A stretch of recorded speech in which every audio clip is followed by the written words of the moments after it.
What's going on, everybody? It's time for cocktails in the war room. It's 8:30, and every night at 8:30 we gather together here on Facebook Live and hang out in my war room and talk about the day and connect so that we're not just crazy people locked in our houses by ourselves talking to ourselves.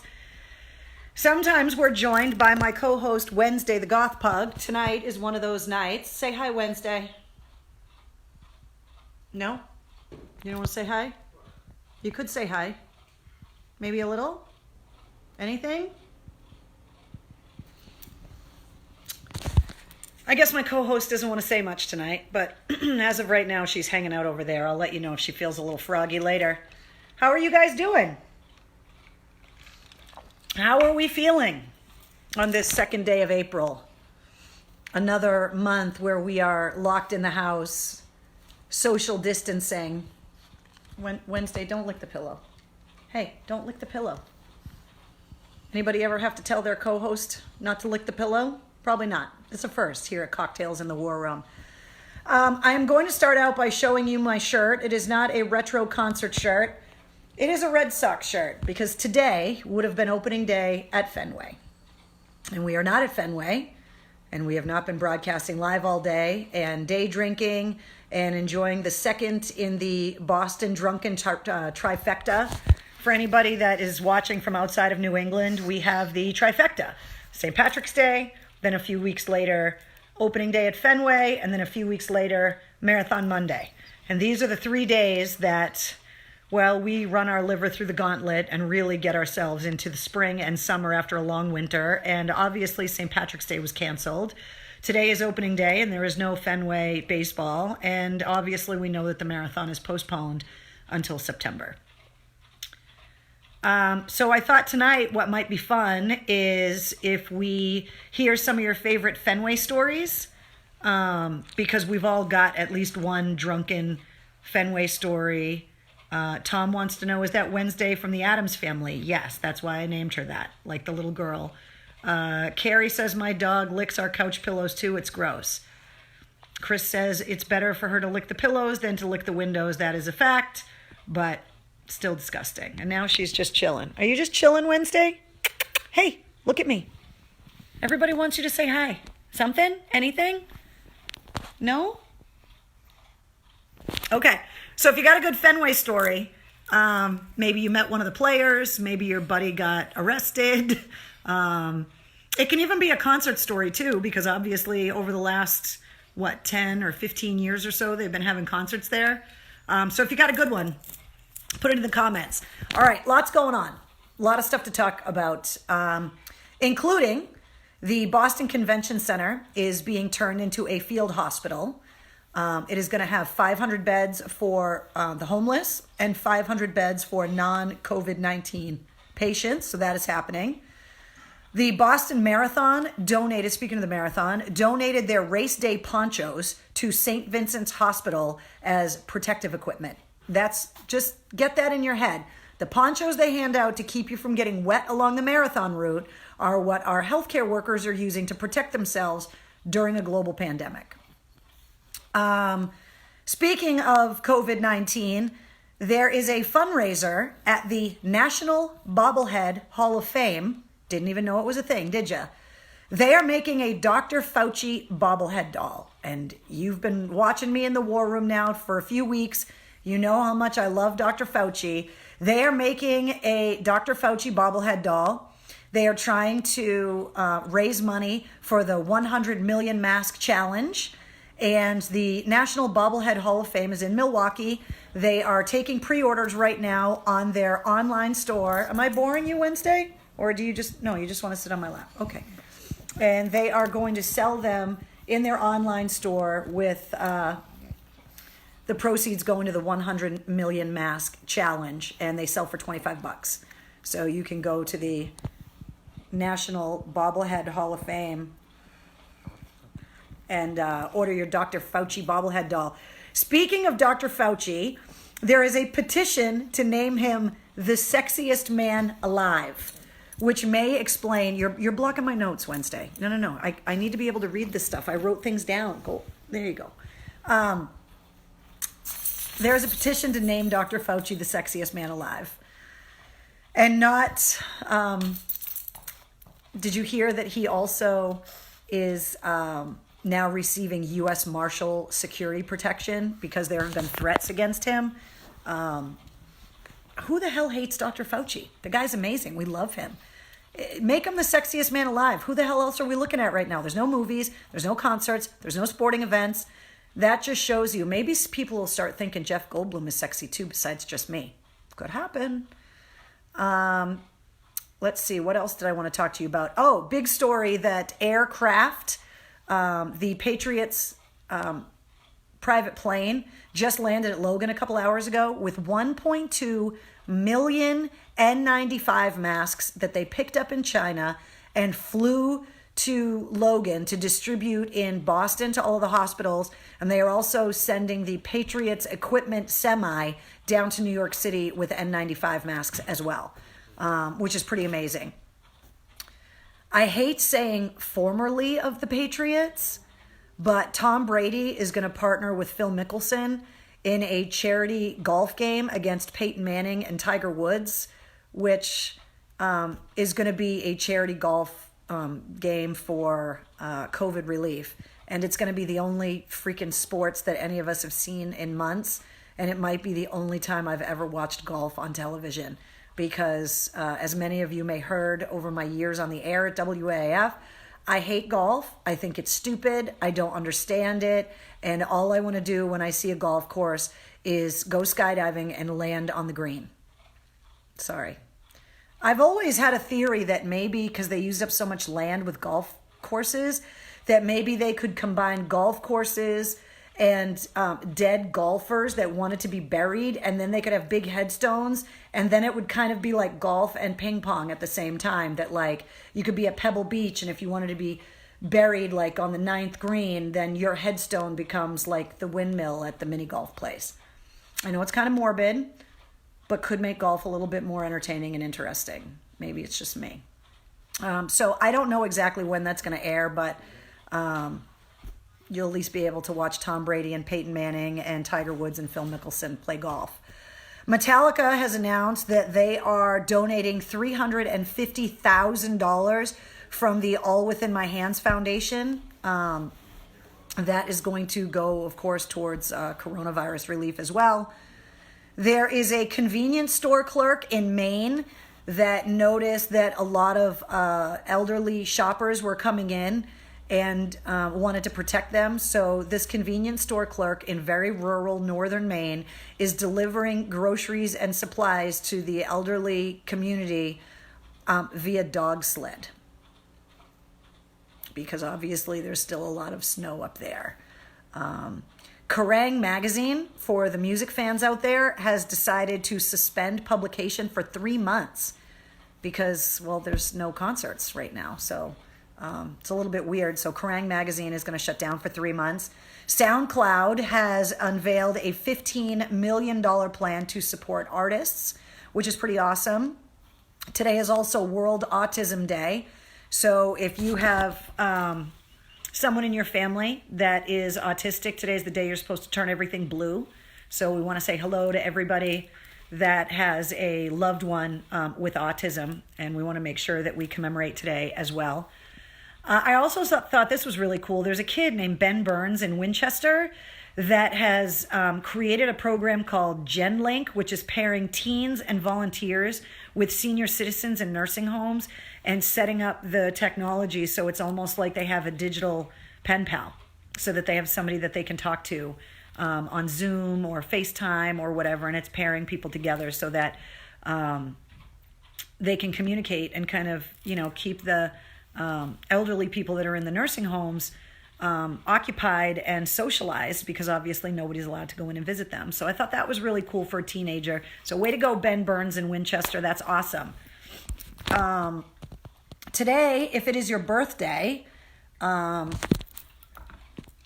cheers if it's your birthday. There are 2 very special people in my life who are celebrating birthdays today. So rather than talk about whatever rock stars were born today, I would like you guys tonight to toast 2 rock stars in my life. My godmother, my Auntie Ange, turned 70 today. So happy birthday, Auntie Ange. And the other person that I know that is celebrating their birthday today is Sangria Making Fernandez. So happy birthday, Fernandez! You rule! The return of the Moscow Mule, because Fernandez's sangria is gone. I don't have any more. I'm not saying you have to make sangria on your birthday. Take the day off. I'm just saying if you wanted to make sangria for me tomorrow, that would be fine. It'll be the day after your birthday. What else do you have to do, Fernandez? Do it afternoon. If you get drunk tonight on your birthday, it's totally fine. So let's see some of those awesome Fenway stories. It's Auntie Ange, by the way. There she is. Auntie Ange is watching. Happy birthday, Auntie Ange. So I have 2 Red Sox stories to tell you, and neither one of them are centered around the Red Sox themselves, but they're 2 different stories that happened at Fenway. The first one, we talked about it a little bit with Morgan Rose from Seven Dust on the second to last day that AAF was on the air. When Seven Dust was recording the Home album out at Longview Farm Studios, hold on, I thought Wednesday had a remote control that she was chewing on in the other room, but she doesn't. Okay, we're good.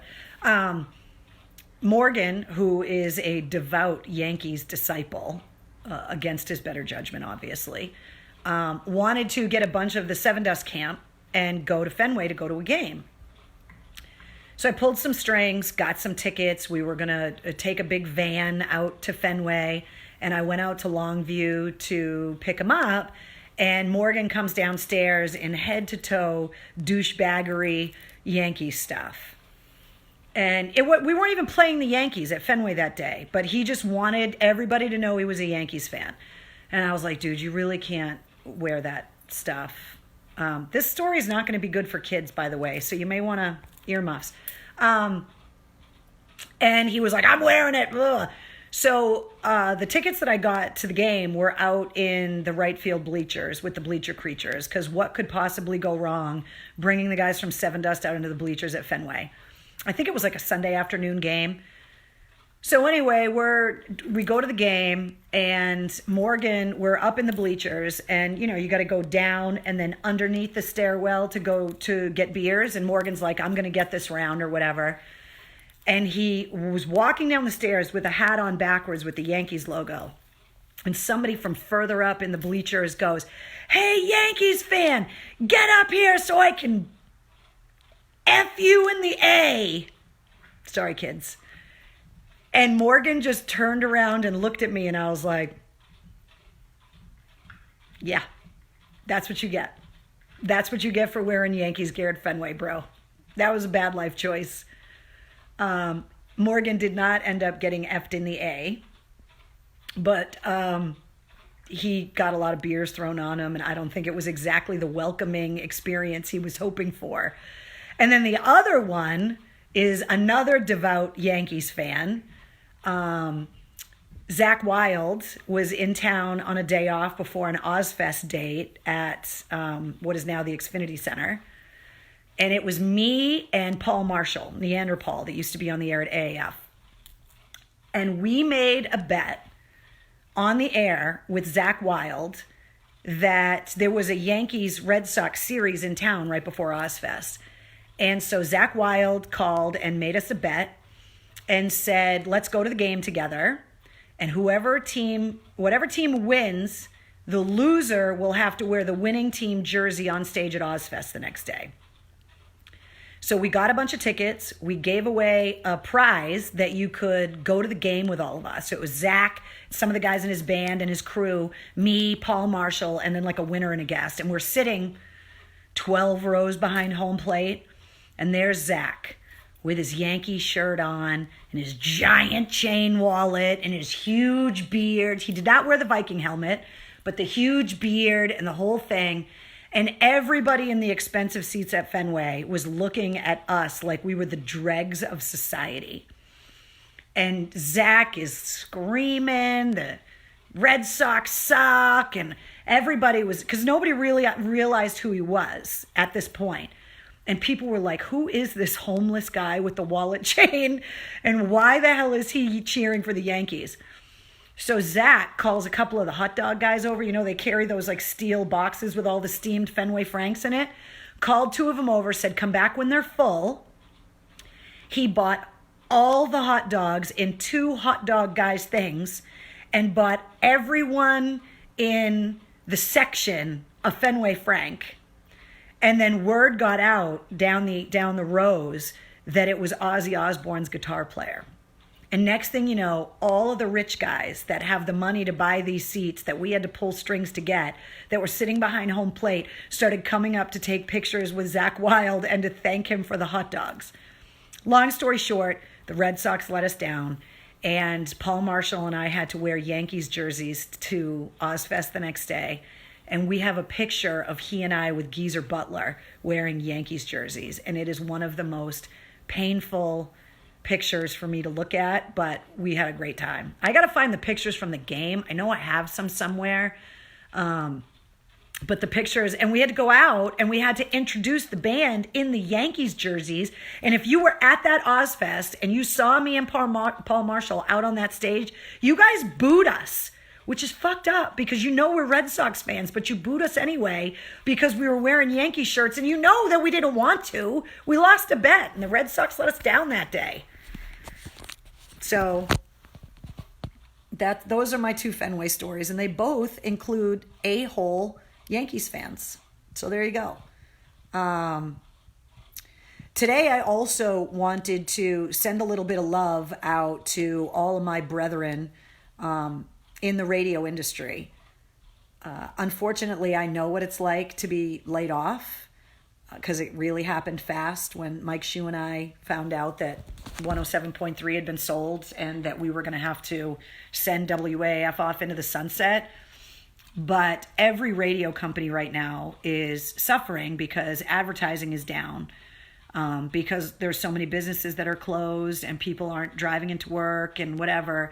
And there are industry-wide layoffs that are happening, not only at the company I used to work for, but at all of the companies. They're either furloughing employees or they're laying them off. And so I just want to send all of my love out to all of the radio people that got bad news this week. There was another huge round of layoffs today.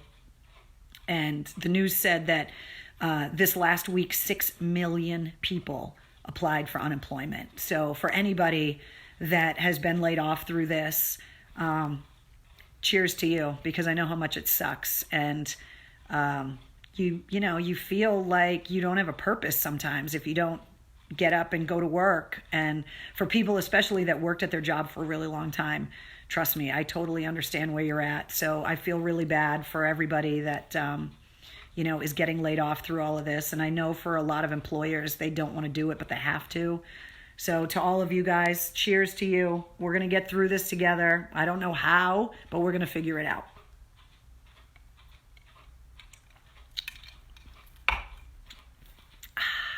Delicious. Then people are commenting on the concerts that they've seen at Fenway as well, and people keep bringing up the Foo Fighters. Fenway Foo Fighters with my kid, a friend, and his kid. Take your goalie to Foo Fighters. When the Foo Fighters played, when Dave Grohl had the throne, when he broke his leg, I got to go and interview the band, and the band's dressing room was the Red Sox locker room. And I walked back there with my recorder in the little Pelican case, and I don't know if I was more excited to sit down with the Foo Fighters or just to go in the Red Sox locker room. But I walked in there and Dave Grohl had that little scooter that he had because he had the broken leg. And it was him and Pat Smear and Taylor Hawkins. And we sat back there and just had a great time and talked about Fenway. And Taylor Hawkins came in halfway through, wasn't wearing any pants. It was pretty hilarious. So that was a pretty cool Fenway experience too, especially going down into like the locker room. I was like, so the fact that today, have a hot dog for late dinner tonight, just to commemorate what we all would have been doing if we got to go to opening day today.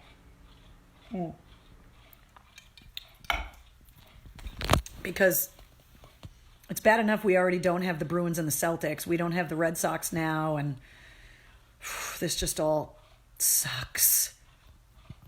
Somebody commenting, Carrie says, I'm hoping the Hella Mega Tour at Fenway isn't getting canceled. They're canceling these things month by month. We obviously know that Boston Calling has been canceled Memorial Day weekend at the Harvard Athletic Complex. So we know that shows are canceled for the most part through the end of May. But they're just doing it as, they're getting word from the government about, COVID-19 and how the battle is going. I mean, we obviously all know that right now, we know the next few weeks are going to be really hard. So we know at least April. I know that Governor Baker has the stay-at-home order in effect until May 4th. And so, we'll just have to wait and see. Tony wants to know, did you put your name in the monster? Yes, I did. It's in there. Let's see. Are we going to get through it? Lisa wants to know. It gets more depressing every day. I know it's really hard, Lisa. I know that things seem bleak right now. The thing that's getting me through things right now is that for as isolated as we all are, we're all hanging out together. Being able to FaceTime people, the fact that we've got technology where we can, see each other, we can go live. Can you imagine if we didn't have the internet right now? You'd have no Netflix, you'd have no Facebook Live, you'd have no social media. You would be reading a lot of books right now and trying to figure out if you could order a television antenna off of Amazon and how quickly they could prime it to you so you could at least watch television if you had no cable and internet. So we have to at least, go, all right, well, what do we have? We can keep in touch with our family members, even if you're not allowed to go and visit. Like my Auntie Ange came over to visit yesterday, and we hung out outside in the driveway from like 10 feet apart and at least got caught up for like 20 minutes. But it was nice to see her, and at least I got to check her out. But, I was like, hey, from the other side of the driveway.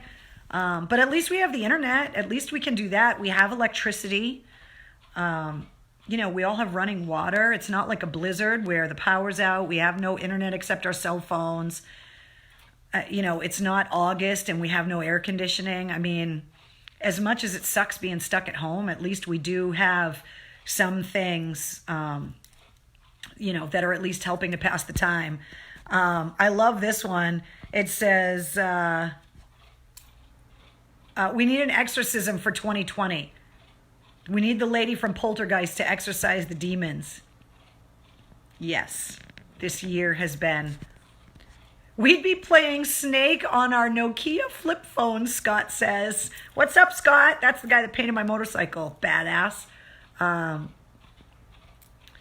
I want to say hi to my nieces. They're watching the Princess Diaries 2 right now. See, you could be stuck at home watching the Princess Diaries, but you're not. You're hanging out with me in the war room having a cocktail. It could be so much worse. And you'd be playing a lot of spades, Mary says. Absolutely. Maybe I would get better, and then I wouldn't lose a $1,000 game of spades and have to take people to the Capitol Grill to pay off my bet. All right. Let's talk about what I want to show you from the war room. So if you've never seen these videos before, this is the room in my house where the bar is. We call it the war room. And there's a lot of cool stuff in here, a lot of tchotchkes and knickknacks and things I've collected over the years. And I have a bunch of these, which are called challenge coins for anyone that doesn't know. Obviously, to everybody that, knows about the military, I'm sorry if you're, the 30-second description of what these are, you're going to be like, really? But there are a lot of people that don't know what they are. Challenge coins are given for excellence, and they're usually given by a commander or a high-ranking officer, or and they're given to people that, kind of go above and beyond. The challenge coins are usually put in the palm of the person that's giving its hand. They shake the hand of the person receiving it, and then you're gifted with the challenge coin. You're supposed to carry a challenge coin with you, because when you go to a bar, if someone pulls out a challenge coin, then everyone else is supposed to pull out theirs. And if there's someone that doesn't have one on them, they buy all the drinks. And if everyone pulls out their challenge coins, then the person that pulled out their challenge coin to challenge everyone has to buy all the drinks. There's also a hierarchy of, the highest ranking person. The president has challenge coins. 4-star generals have them. And the ones I wanted to show you tonight, I have the challenge coins from 3 different Medal of Honor recipients. There is SP4 Ken Stumpf. Can you see that? He is the gentleman that received the Medal of Honor for his service in Vietnam, who's the one that gave me the Medal of Honor book that I showed you in one of the previous videos that we did. Then there is Thomas Kelly, who is the president of the Medal of Honor Society, who is from right here in Massachusetts. He received his from Vietnam as well. And then there is local hero from New Hampshire, Staff Sergeant Ryan Pitts, who got his for his actions in Afghanistan. I got this the night that I received my Order of St. Maurice medal from the infantry at the Blue Cord Ball at the DCU Center. And Ryan Pitts actually was the keynote speaker, and what an amazing speaker he is.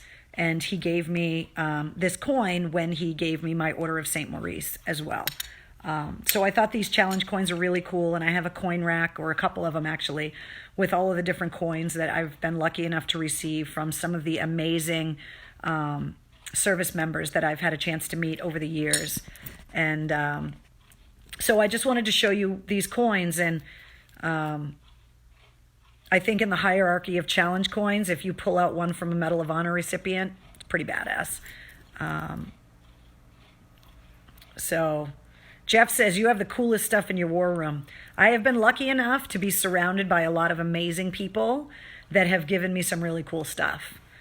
Over the years, the interesting, strange people and experiences I have had with them have definitely given me some very cool artifacts and things in the war room. And that's why I love hanging out in this room, because that's where the bar is.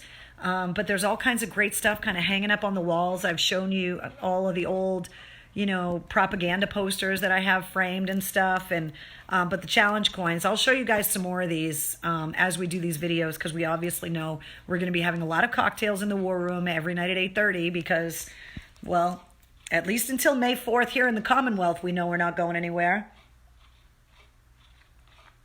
Yes, Rob, you are correct. I'm using the front face camera to do these. And it makes everything backwards, and I apologize for that. But it allows me to see what you guys can see in the video, so that when I show you things or whatever, if I use the back-facing camera on my phone, I wouldn't be able to tell what you guys could see and not see. And if I point something out, I want to know what the hell's going on. So I apologize that everything I show you, the writing is all backwards. I didn't realize it was like that, but it is. My bad, I'm sorry. Can I show you the bar? It's kind of a mess because, well, I wasn't expecting to show you guys. It's in a cabinet in the wall. But yes, I can show you the bar. Yes. So it's built into the wall. And the house was built in the 60s, so it's very kind of Austin Powers fabulous. But there's all kinds of booze that I've collected from weird places, and people have given me bottles of booze that come in skulls because I collect skulls. There's a lot of really cool decanter bottles that I've collected over the years. This is one cool thing. When we found out that Slash and Duff had rejoined Guns N' Roses and that they were going to be playing at Gillette a couple years ago, we all came into work and we got bottles of Jack Daniels in Guns N' Roses ribbon. Can you see the ribbon there? And this is how we were all notified at AAF that Guns N' Roses was going to be playing at Gillette, because the record company sent somebody into the office and put bottles of Jack with the tags of the date for Gillette Stadium on all of our desks. And so even though it's just a nip of Jack Daniels, I never drank it because I just thought it was cool that I have a Guns N' Roses bottle of Jack Daniels. So I left that in here. This bottle I got when I went to Romania last year and went to Bran Castle, which was the castle in Romania up in the Carpathian Mountains that inspired Dracula. And so I got a little bottle of booze, and the bottle is like locked in this cage that I don't have the key for. So I suppose I could get into it if I really wanted to, but I just thought it was cool and I didn't want to drink it anyway. So that's the bar. There's a lot of other stuff in the cabinets and like built into the wall over there. See, I have skull stuff, is all of like the glasses and stuff. And then I got this at the Marine Corps Museum, which I believe is from the Tun Tavern. And they're backwards, obviously. Rules of the tavern: 4 pence for a night for a bed, 6 pence with potluck, 2 pence for horse keeping, no more than 5 to sleep in one bed. No boots to be worn in bed, no razor grinders or tinkers taken in, no dogs allowed in the kitchen, organ grinders to sleep in the wash house. So that was something that I got in the gift shop of the Marine Corps Museum, and I hung it up in the bar. So there you go. I mean, it is a war room after all. You have to hang this stuff up. All right, let's talk about your cocktail for the evening. I picked one out for you. I picked this one out because I was curious what was on page 69 of the bartender's book. This is the American Bartender's Handbook, and every night I like to give you guys a drink recipe in case there's something in here that, to keep the boredom, maybe switch it up and have yourself an interesting cocktail. This is called Brighton Punch. This is 1 ounce of bourbon, 2 ounces of orange juice, 3 ounces of brandy, 1/4 of an ounce of Benedictine, 3/4 of an ounce of lemon juice, and a teaspoon of Gomes syrup. Shake the ingredients and then strain into an ice-filled highball glass and serve. And that is called Brighton Punch. And I picked it because it was on page 69. My little tribute to Gronk, I guess. I don't know. Hello from Largo, Florida. What's up, Brian from Largo, Florida? How are you? Thank you for hanging out with us. I'm assuming you are a transplanted masshole and you want to feel a little at home by joining a bunch of other massholes and New Englanders in my war room every night at 8:30 to have a cocktail. So there you go.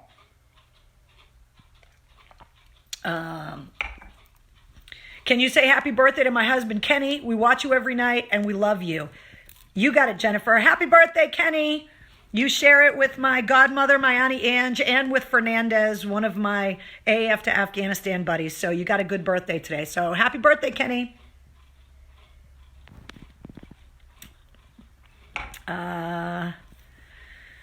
Yeah, Brian says yes, he's a transplanted masshole and he wants to hang out with us even though he's from Florida now. So there you go. Remember Brighton Rocks from the 80s? Oh my God. Yes, Heather. Awesome reference. That's fantastic. Watching from South Carolina, Joseph says. How are you guys holding up down there? Obviously, we've been locked up in the house a little bit longer than all of you guys, but, or he's just an alcoholic, Tony says. I lived in Florida for 6 years and hated it, Terrence says. I don't think I could live in Florida. I've spent a lot of time down there. Not my bag. I just took the rest of my malaria meds. Producer Mike from Afghanistan says, those malaria meds, let me tell you what. Can I just tell you this really quickly? And I know I get off on these long-winded tangents, but I'm sorry. Mike and I, before we went to Afghanistan, and Combat Joe, who was my producer that went to Iraq with me, we didn't take the same medications and the same shots that they give to all of our service members before their deployments because we were only going to be gone for a few weeks. But on 2 occasions, Iraq and Afghanistan, we had to take malaria meds. And when everybody's talking about these malaria medications and how they may or may not cure COVID-19, and everybody's talking about, oh, they're safe, they're already whatever, hold please. I don't know if anybody that's watching this has ever taken malaria meds before, but the malaria meds that I took, the malaria meds that Mike took, and the malaria meds that Combat Joe took made us trip our tits off. So don't say that there's no side effects or anything because we took those malaria meds for a month before we went overseas and had to take them the whole time we were gone. And the first 3 or 4 days, you were seeing weird shit. I was on the air in the studio and everything was pixelated like when your Wi-Fi is not good and you're FaceTiming with someone and it's like, and I was in the studio like this. Am I still on the air? What's going on? And I remember before we went to Iraq, Joe came into the studio and he looked the exact same way and he was like, are you tripping too? And I was like, yeah. And he goes, okay, good. Can I hang out here with you? Because nobody else understands. So if you've taken malaria meds, Eric says, yummy experimental anthrax vaccine.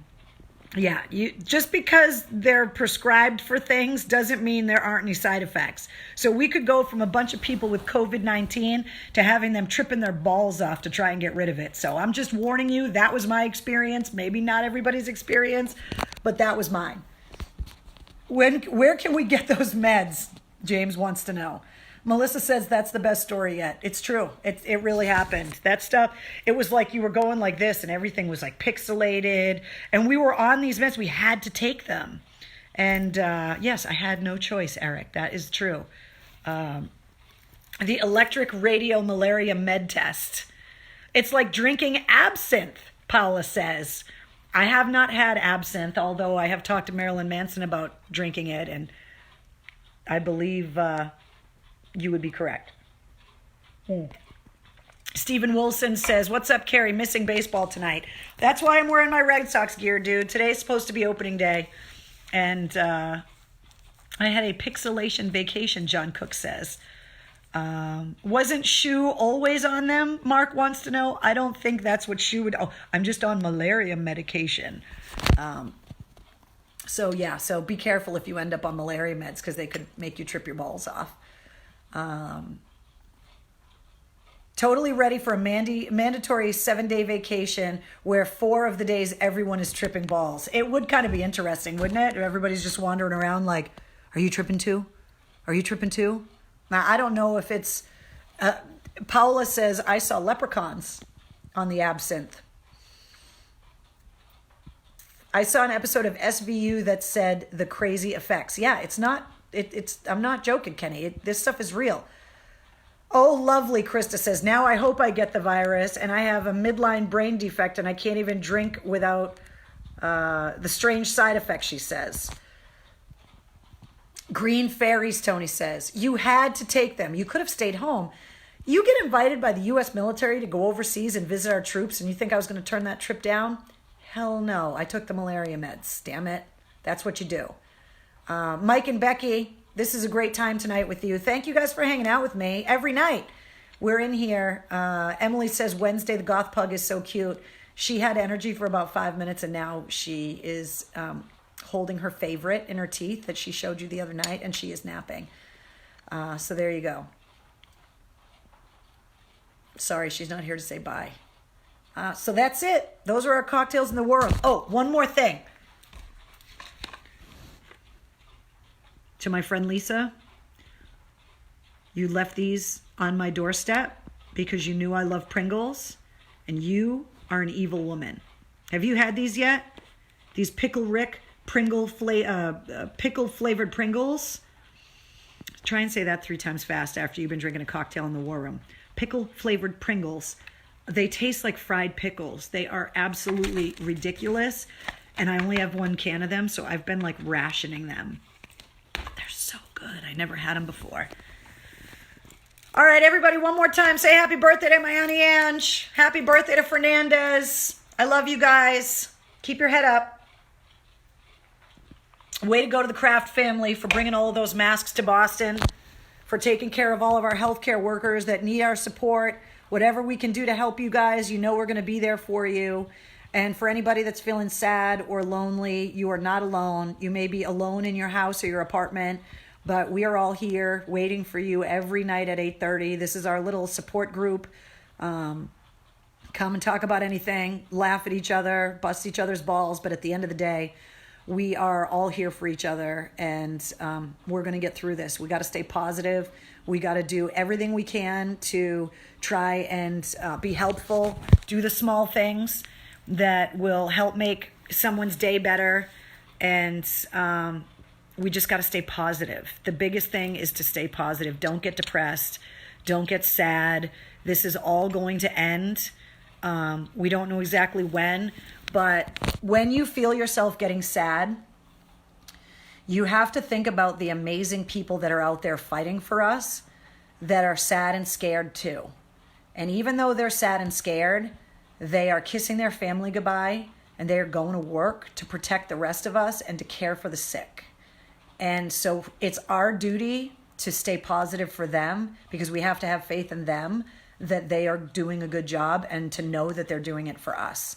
So to everybody that's going to work every day and trying to do their part, the first responders, the healthcare workers, to all of the volunteers that are making masks and donating equipment, the people that are donating blood, the people that are stocking the shelves, everybody that is part of the collective effort to keep everything moving.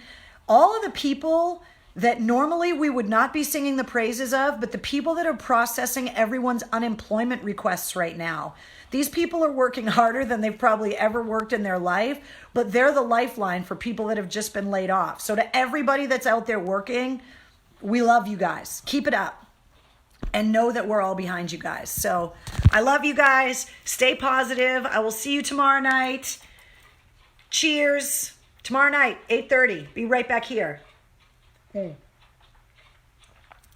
a smile and a cocktail. And if not a cocktail, bring the smile. And I'll give you all a big virtual hug. And go Sox. Someday. Go Sox. Did this thing shut off? No. Let me try that again.